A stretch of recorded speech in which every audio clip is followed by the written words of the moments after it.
आज हम अपने पुराने मित्र साहित्यकार कवि भाई संजय निर्मले के पास आए हुए हैं उनके आवास पर, और हमने उन्हें लोक सदन भेंट किया। और हमारे जो लगभग 30 वर्ष पूर्व हमारे अग्रणी साहित्यकार थे भाई टी महादेव राव, क्योंकि आज उनकी कविता लोक सदन के प्रथम पृष्ठ पर शाया हुई है, तो उनकी याद स्वाभाविक थी। उन पे हम लोगों ने अच्छी चर्चा की। आइए आप भी सुने उनके क्या विचार हैं संजय जी के।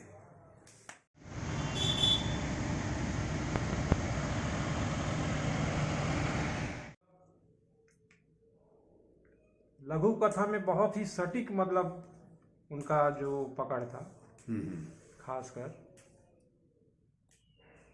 एक छोटे से मतलब कथा में बहुत कुछ कहे जाते थे।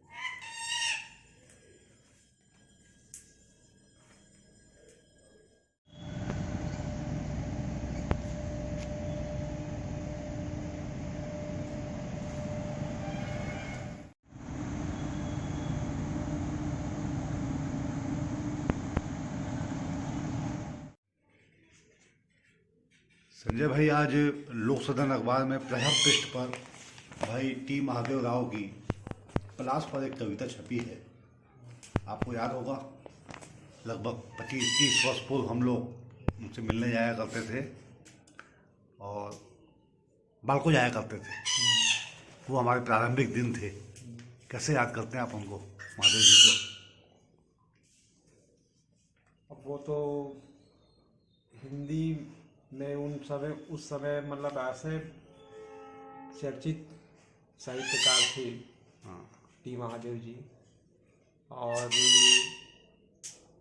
उस जमाने में मतलब धर्म वगैरह में भी उनका जो कविता वगैरह हो और लघु कथाएं छपती थी। हाँ, प्रदेश के अखबारों में, हाँ, पत्रिकाओं में उनकी लगातार निरंतर छपती रहती थी। तो टी महादेव जी बहुत ही मतलब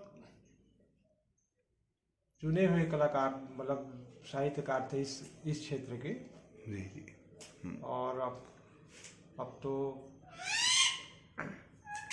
कोरबा से जाने के बाद उनका मुलाकात हो ही नहीं पाया। याद करते हैं वो, और एक दो बार पूछे थे मेरे से, जी कैसे हैं सब हमारे साथी मित्र लोग, संजय जी, सुदर्शन जी, सबको याद करते रहते हैं। अब लोक सदन में उनका कविता पढ़कर बहुत ही खुशी हुई। और इस हिसाब से अब मेल मुलाकात तो होता ही रहेगा। बिल्कुल बिल्कुल। आप भी इतने पास होने के बाद भी बहुत दूर हैं। आपसे भी आग्रह है कि हमारे लोक सदन के लिए निरंतर आप भी लिखें। अब लिखना तो है ही है, क्योंकि आप जैसे लोग हैं इसमें जुड़े हुए हैं। अब मैं तो बहुत दिनों से कलम उठा ही नहीं पाया हूँ। और मतलब कोशिश मेरा जारी रहेगा कि मैं खासकर छत्तीसगढ़ी में मतलब कलम फिर उठाऊं। अच्छा, हम लोग जब मिलने जाते थे, कुछ याद है आपको महादेव जी के बारे में कुछ? वो यादें उस समय की। हम लोग साइकिल पे जाया करते थे, मुझे याद है। उस समय यहाँ से 87-86 में साइकिल में जाया करते थे हम लोग। कई बार साइकिल में गए। टी महादेव जी के घर हम लोग जब जाया करते थे उस समय वो सेक्टर 5 में बालकों के रहते थे। हाँ हाँ। और साइकिल से हम लोग 14-15 किलोमीटर साइकिल चलाकर उनसे मिलने जाया करते थे। वो भी अक्सर मेरे दुकान में आया करते थे। जब भी कोरबा उनका प्रवास होता तो हाँ हाँ आते थे, मेरे दुकान जरूर आते थे और मुलाकात करते थे। और साहित्य के विषय में चर्चा भी होती थी उनसे। और